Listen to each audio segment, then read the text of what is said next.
Hi everyone, welcome to my channel. ನಾನು ಈ ವಿಡಿಯೋದಲ್ಲಿ ಚಿಕ್ಕವರಿಂದ ದೊಡ್ಡವರವರೆಗೂ ಇಷ್ಟಪಡುವಂಥ ಪಾಲ್ಕೋವಾ ಸ್ವೀಟ್ ಹೇಗೆ ಮಾಡೋದು ಅಂತ ತೋರಿಸ್ತಿದ್ದೀನಿ. ಫಸ್ಟ್ ನಾನು ಇಲ್ಲಿ ಅಂಗನವಾಡಿಲಿ ಕೊಡ್ತಾರಲ್ಲ ಈ ರೀತಿ ಹಾಲನ್ನ ತೊಗೊಂಡಿದ್ದೀನಿ. ಇದು ತುಂಬ ಗಟ್ಟಿಯಾಗಿರುತ್ತೆ. ಈ ಗಟ್ಟಿ ಹಾಲಿನಿಂದ ಪಾಲ್ಕೋವಾ ಮಾಡಿದ್ರೆ ತುಂಬಾ ಟೇಸ್ಟ್ ಚೆನ್ನಾಗಿರುತ್ತೆ.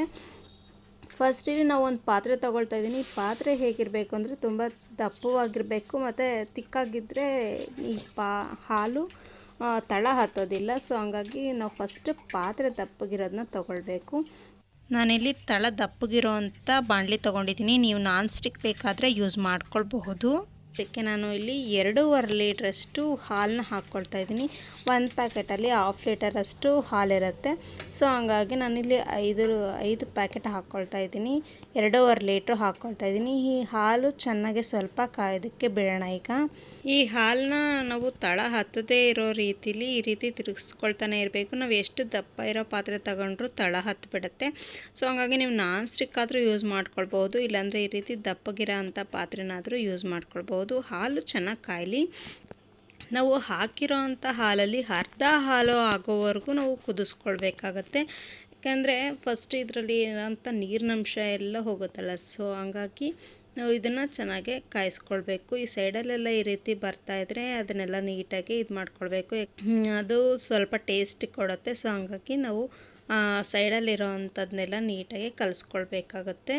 ಈ ಕೋವಾ ಮಾಡೋದಕ್ಕೆ ನಾವು ಅಷ್ಟೇನು ಜಾಸ್ತಿನ ಐಟಮ್ಸ್ ಬೇಕಾಗಲ್ಲ. ಸೊ ಹಂಗಾಗಿ ಈ ಹಾಲನ್ನೊಂದು ನಾವು ಚೆನ್ನಾಗಿ ಕಾಯಿಸ್ಕೊಂಡ್ರೆ ಅದು ಪರ್ಫೆಕ್ಟ್ ಟಿಪ್ಸ್ ಆಗಿರುತ್ತೆ. ಈಗ ನೆಕ್ಸ್ಟ್ ಇಲ್ಲಿ ನೋಡಿ, ಒಂದು ಅರ್ಧ ಹಾಲಾಗಿದೆ. ಈಗ ನಾನಿಲ್ಲಿ ಒಂದು ಅರ್ಧ ಹೋಳು ನಿಂಬೆಹಣ್ಣಷ್ಟು ಹಿಂಡ್ಕೊಳ್ತಾ ಇದ್ದೀನಿ.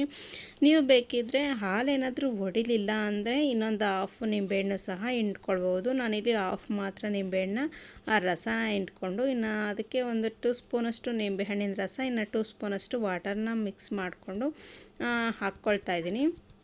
ನೋಡಿ, ಹಾಲೀಗ ಅರ್ಧ ಆಗಿ ಕುದೀತಾ ಇದೆ. ಈ ಟೈಮಲ್ಲಿ ನಾವು ನಿಂಬೆಹಣ್ಣಿನ ರಸನ ಹಾಕ್ಕೊಳ್ಬೇಕಾಗತ್ತೆ. ಏನಾದರೂ ಹಾಲು ಒಡಿಲಿಲ್ಲ ಅಂದರೆ ಇನ್ನೊಂದು 1/2 ನಿಂಬೆಹಣ್ಣು ಸಹ ಯೂಸ್ ಮಾಡ್ಕೊಳ್ಬಹುದು. ನಿಂಬೆಹಣ್ಣು ಹಾಕಿದ್ರೆ ಹುಳಿ ಬರುತ್ತಲ್ಲ ಅಂತ ಅಂದ್ಕೊಳ್ಬೋದು. ಸೊ ಹಂಗಾಗಿ ಏನಿಲ್ಲ, ಸ್ವಲ್ಪ ನಾವು ಶುಗರ್ ಹಾಕ್ತೀವಲ್ಲ, ಸೊ ಶುಗರ್ ಹಾಕಿದಾಗ ಈ ಕೋವಾ ಅದನ್ನು ಇಟ್ಕೊಳತ್ತಲ್ಲ. ಸೊ ಹಂಗಾಗಿ ಅದೇನು ಹುಳಿ ಅಂತ ಅನಿಸಲ್ಲ, ಹುಳಿ ಏನು ಜಾಸ್ತಿ ಬರಲ್ಲ. ನೀವು ಇದ್ರ ಜೊತೆಗೆ ನಿಂಬೆಹಣ್ಣು ಏನಾದರೂ ಬೇಡ, ಇಷ್ಟ ಇಲ್ಲ ಅಂತ ಅಂದರೆ ವಿನೆಗರ್ನ ಸಹ ಯೂಸ್ ಮಾಡ್ಕೊಳ್ಬಹುದು. ವಿನೆಗರ್ ಯೂಸ್ ಮಾಡಿದ್ರೂ ತುಂಬಾ ಅದು ಕೂಡ ತುಂಬಾ ಟೇಸ್ಟ್ ಬರುತ್ತೆ. ಸೊ ನಿಂಬೆಹಣ್ಣು ಇಷ್ಟಪಡದೇ ಇರೋ ಅಂಥವ್ರು ವಿನೆಗರ್ನ ಯೂಸ್ ಮಾಡ್ಕೊಳ್ಬೋದು. ಏನು ಪರವಾಗಿಲ್ಲ ಅನ್ನೋರು ಸಹ ಈ ನಿಂಬೆಹಣ್ಣೆ ಹಾಕ್ಕೊಳ್ಬೋದು. ಹಾಲು ಬಡಿಲಿಲ್ಲ ಅಂದರೆ ಮಾತ್ರ 1 ನಿಂಬೆಹಣ್ಣು ಯೂಸ್ ಮಾಡಿ, ಇಲ್ಲಾಂದರೆ ಒಂದು 1/2 ನಿಂಬೆಹಣ್ಣು ಯೂಸ್ ಮಾಡಿದ್ರೆ ಸಾಕಾಗತ್ತೆ. ನೋಡಿ, ಹಾಲು ನೀಟಾಗಿ ಕುದೀತಾ ಇದೆ. ಸೈಡಲ್ಲಿ ಬರ್ತಿರೋ ಅಂಥ ಕೆನೆನೆಲ್ಲನೂ ಹಾಲಿನ ಜೊತೆಗೆ ಮಿಕ್ಸ್ ಮಾಡ್ಕೊತಾನೆ ಇರಬೇಕು. ಅದು ಕೋವಾಗೂ ಒಳ್ಳೆ ಟೇಸ್ಟ್ ಕೊಡುತ್ತೆ. ಸೈಡಲ್ಲಿರೋದು ಕೂಡ ಟೇಸ್ಟ್ ಚೆನ್ನಾಗಿರುತ್ತೆ. ಸೊ ಹಂಗಾಗಿ ಸೈಡಲ್ಲಿರೋ ಅಂಥ ಕೋವಾನೆಲ್ಲನೂ ನೀಟಾಗಿ ಹಾಲೊಳಗೆ ಜೊತೆಗೆ ಮಿಕ್ಸ್ ಮಾಡ್ಕೊಳ್ತಾ ಇರಬೇಕು. ನಮಗೆ ಪಾಲ್ಕೋವಾ ತುಂಬಾ ಚೆನ್ನಾಗಿ ಬರುತ್ತೆ. ನೋಡಿ, ಹಾಲು ನೀಟಾಗಿ ಈಗ ಕುದೀತಾ ಇದೆ ಮತ್ತು ಹೊಡಿತಾ ಇದೆ. ಅದು ಲೈಟಾಗೆ ಹೊಡಿತಾ ಇದೆ. ಸೊ ನಾನು 1/2 ಲೆಮನ್ ಹಾಕಿರೋದ್ರಿಂದ ಲೈಟಾಗೆ ಹೊಡಿತಾ ಇದೆ ಹಾಲು. ಸ್ವಲ್ಪ ಅದರಲ್ಲಿರೋಂಥ ನೀರಿನಂಶ ಎಲ್ಲ ಹೊರಟೋಗ್ತಾ ಇದೆ. ನೋಡಿ, ಕೋವಾ ರೆಡಿ ಆಗ್ತಾ ಇದೆ. ನೋಡಿ, ಸ್ವಲ್ಪನೇ ಹೇಗೆ ಬರ್ತಾ ಇದೆ ಅಂತ. ಇದೇ ರೀತಿ ನಾವು ಮಿಕ್ಸ್ ಮಾಡ್ಕೊಳ್ತಾನೇ ಇರಬೇಕಾಗತ್ತೆ. ಎಷ್ಟು ಮಿಕ್ಸ್ ಮಾಡ್ತೀರೋ ಅಷ್ಟು ಕೋವಾ ಚೆನ್ನಾಗಿ ಬರುತ್ತೆ. ನೋಡಿ, ಈಗ ಸ್ವಲ್ಪ ಆದರೂ ಕೂಡ ಒಂದು ಸ್ವಲ್ಪ ಲೈಟಾಗಿ ತಳ ಹತ್ತದಂಗೆ ಆಗಿದೆ ಅಷ್ಟೇ. ಅಷ್ಟು ಅವಾಗಲಿಂದ ಕೈ ಆಡಿಸ್ತಾ ಇದ್ರೂ ಸಹ ಈ ರೀತಿ ಆಗಿಬಿಟ್ಟಿದೆ. ನೋಡಿ, ಇದರಲ್ಲಿರೋಂಥ ನೀರಿನಂಶ ಹಾಲೆಲ್ಲ ಹೊರಟೋಗಿದೆ. ಬರೀ ಕೋವಾ ಮಾತ್ರ ನಮಗೆ ಸಿಗ್ತಾ ಇದೆ. ನೋಡಿ, ಹಾಲು ಎಷ್ಟು ಹಾಕಿರೋದು ಅದು ಎಷ್ಟಾಗಿದೆ. ನೋಡಿ, ಕೋವಾ ಎಷ್ಟು ರೆಡಿ ಆಗಿದೆ ಅಂತ. ಹಾಲೆಲ್ಲ ಹೊರಟೋಗಿ ಹಾಲಿನಲ್ಲಿರೋಂಥ ನೀರಿನಂಶ ಎಲ್ಲ ಹೊರಟೋಗಿ ಬರೀ ಕೋವಾ ಮಾತ್ರ ಇಷ್ಟು ಉಳ್ಕೊಂಡಿದೆ. ಈಗ ನೆಕ್ಸ್ಟ್ ನಾನಿಲ್ಲಿ ಸಕ್ಕರೆ ಹಾಕ್ಕೊಳ್ತಾ ಇದ್ದೀನಿ.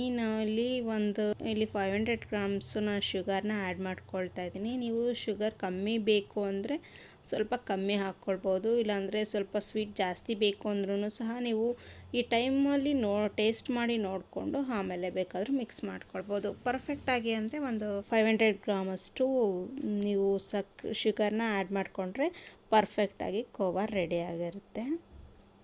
ಈಗ ಮತ್ತೆ ನೀರಿನಂಶ ಆಗಿದೆ ಅದು. ಬಟ್ ಇದೇ ರೀತಿಯೇ ಹೈ ಫ್ಲೇಮಲ್ಲಿ ಇಟ್ಕೊಂಡು ಈ ರೀತಿ ಮಿಕ್ಸ್ ಮಾಡ್ತಾನೇ ಇದ್ದರೆ ಅದು ಸಕ್ಕರೆ ಪಾಕ ಕೂಡ ಅದರಲ್ಲಿ ಮಿಕ್ಸ್ ಆಗಿಬಿಡುತ್ತೆ ಕೋವಾ ಜೊತೆಗೆ. ಇದು ಹೈ ಫ್ಲೇಮಲ್ಲಿ ಇಟ್ಕೊಂಡು ಈ ರೀತಿ ತಿರುಗಿಸ್ತಾನೇ ಇರಬೇಕು. ನೋಡಿ ಸ್ವಲ್ಪ ಸಕ್ಕರೆ ಎಲ್ಲ ಕರಗ್ತಾ ಇದೆ. ಸಕ್ಕರೆ ಎಲ್ಲ ಕರಗಿ ಕೋವಾ ಜೊತೆ ಮಿಕ್ಸ್ ಆಗ್ತಾಯಿದೆ. ಈ ಟೈಮಲ್ಲಿ ಈಗ ನಾನು ಒಂದು 2 ಸ್ಪೂನಷ್ಟು ತುಪ್ಪನ ಆ್ಯಡ್ ಮಾಡ್ಕೊಳ್ತಾ ಇದ್ದೀನಿ. ಈಗ ತುಪ್ಪ ಹಾಕ್ಕೊಂಡಿದ ನಂತರ ಒಂದು 2 ಮಿನಿಟ್ಸ್ ಹಾಗೆ ಮಿಕ್ಸ್ ಮಾಡಿಬಿಟ್ಟು ಸ್ಟವ್ನ ಆಫ್ ಮಾಡ್ಕೊಂಬೇಡ.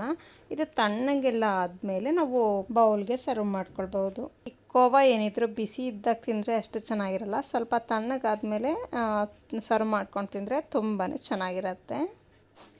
ಈಗ ಸ್ಟವ್ ಆಫ್ ಮಾಡಿದ್ದೀನಿ. ಈಗ ಒಂದು 10 ಮಿನಿಟ್ಸ್ ಆಗಿದೆ ನೋಡಿ, ಕೋವಾ ಫುಲ್ಲು ತಣ್ಣಗಾಗಿದೆ. ಈಗ ನಾವು ಇದನ್ನು ಬೌಲ್ಗೆ ಸರ್ವ್ ಮಾಡ್ಕೊಳ್ಳೋಣ.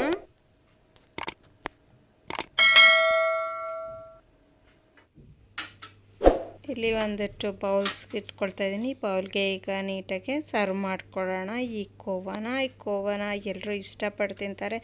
ತುಂಬಾ ಚೆನ್ನಾಗಿರುತ್ತೆ. ಹಾಲಿನಿಂದ ಮಾಡಿರೋ ಅಂಥದ್ದು ತುಂಬಾ ಟೇಸ್ಟಿಯಾಗಿ ಕೂಡ ಇರುತ್ತೆ. ನೀವು ಕೂಡ ಇದೇ ರೀತಿ ಒಂದು ಸಲ ಮನೇಲಿ ಟ್ರೈ ಮಾಡ್ಬೋದು. ತುಂಬಾ ಚೆನ್ನಾಗಿರುತ್ತೆ. ಅದರಲ್ಲೂ ಗಟ್ಟಿ ಹಾಲಿಂದ ಮಾಡೋ ಅಂಥ ಕೋವಾ ಯಾರಿಗಿಷ್ಟ ಆಗಲ್ಲ ಹೇಳಿ, ಎಲ್ರಿಗೂ ಇಷ್ಟ, ಎಲ್ಲರೂ ಇಷ್ಟಪಟ್ಟು ತಿಂತಾರೆ.